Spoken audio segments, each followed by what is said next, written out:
What is it about chloramines in people's drinking water that you're concerned about? Chloramines are a combination of ammonia and chlorine. They sound really nice, don't they? But they're not nice. They are adding another harmful chemical into the water supply.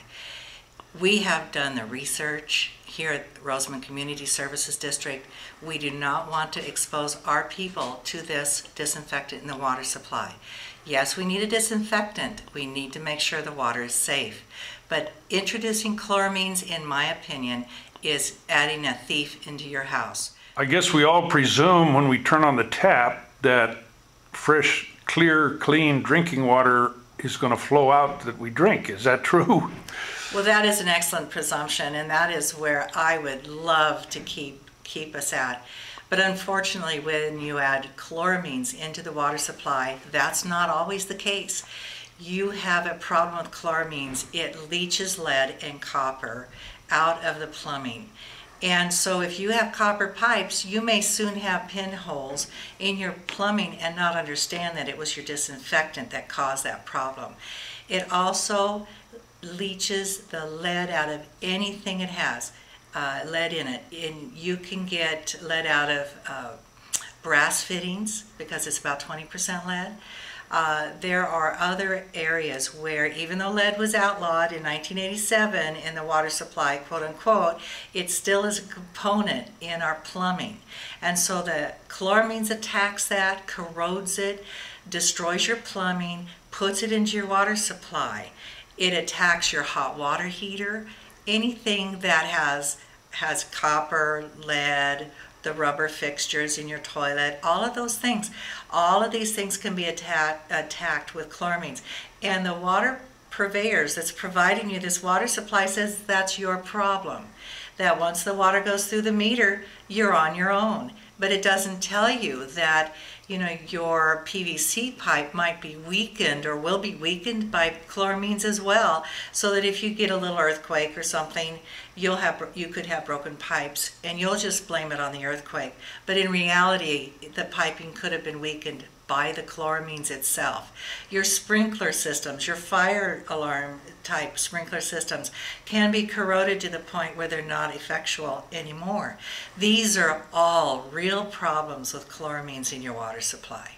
But did I understand you correctly in saying that water sitting in the pipe is going to leach lead, dissolve lead into itself? Then when I turn on the tap, I'm drinking that stuff? Yes, absolutely. And that is what makes it so hazardous. Even the EPA will recommend that you flush your lines before you drink the water because of this problem. They know that this is a problem, lead leaching into your water supply. How many of us in the middle of the night, though, are going to stand there and let our water run for 3 or 4 minutes before we drink it? No, we're not going to do that because we just believe the water is good. So we drink our water. Children and infants, particularly baby-fed, bottle-fed infants, have a real high level of lead in their system in areas that have chloramines. And one of those places that's very notorious is Washington, D.C. When they put chloramines in the water supply, they suddenly found children with 3,600 times the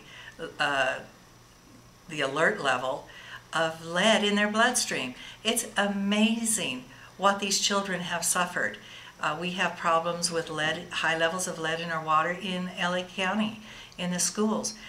It is unbelievable that this is allowed to continue when we know that chloramines leaches the lead and it's ingested by children and it affects their IQ and it affects their behavioral problems. So please, we do need to look at this. We need to get chloramines out of the water supply for the safety of our children and ourselves. Isn't there some kind of a filter that I could put to take that lead out? I wish.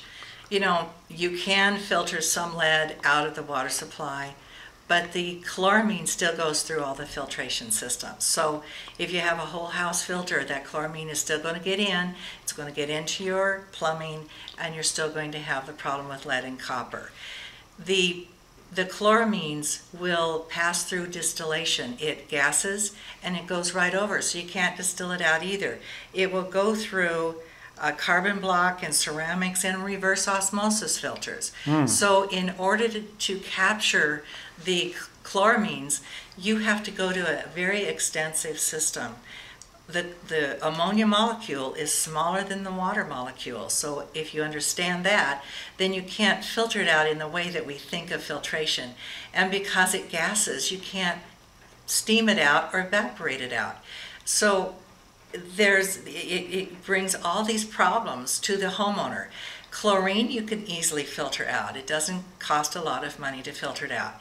But when you have the ammonia component in it, you're stuck with it. It's very, very hard, very expensive to remove, and you're not always guaranteed you're going to get 100% because you have to have a lot of granulated activated carbon to absorb the ammonia, and it needs 5 to 10 minutes absorption time.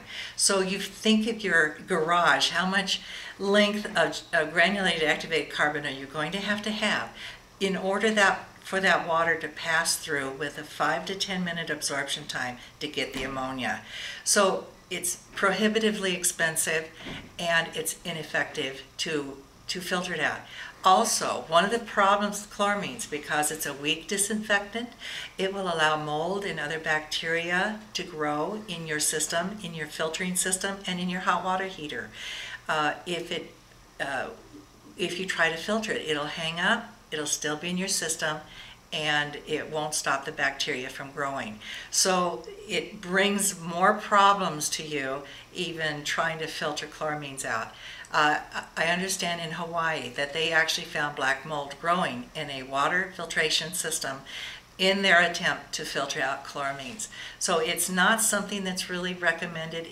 There isn't a tried and true filtration system that works for chloramines. I wish there were. Something that the people could rely on to give themselves good water. But it hasn't been invented yet, cheaply, economically, where you and I could really afford it in our homes. But I understand some public systems don't even use ammonia. They use granulated carbon already. Right, they use a granulated activated carbon in large vats to remove the organic material out of the water and clean it up that way, and then they remain with chlorine to disinfect the water to make sure the water is clean and safe for the consumer. They have looked at their infrastructure, they have looked at the health of their people, they've looked at their research, the emerging science on the bad side effects of chloramines, and made a very good quality decision for their people, just as Rosamond has done in saying, no, we do not want to put ammonia into our water supply. So other districts have as well. There is, according to the EPA, somewhere between 68 million and 100 million Americans only on chloramined water. There's lots and lots of people that have, water districts that have rejected the use of chloramines quietly and are using other alternatives. And there are good quality alternatives to chloramines that we could use.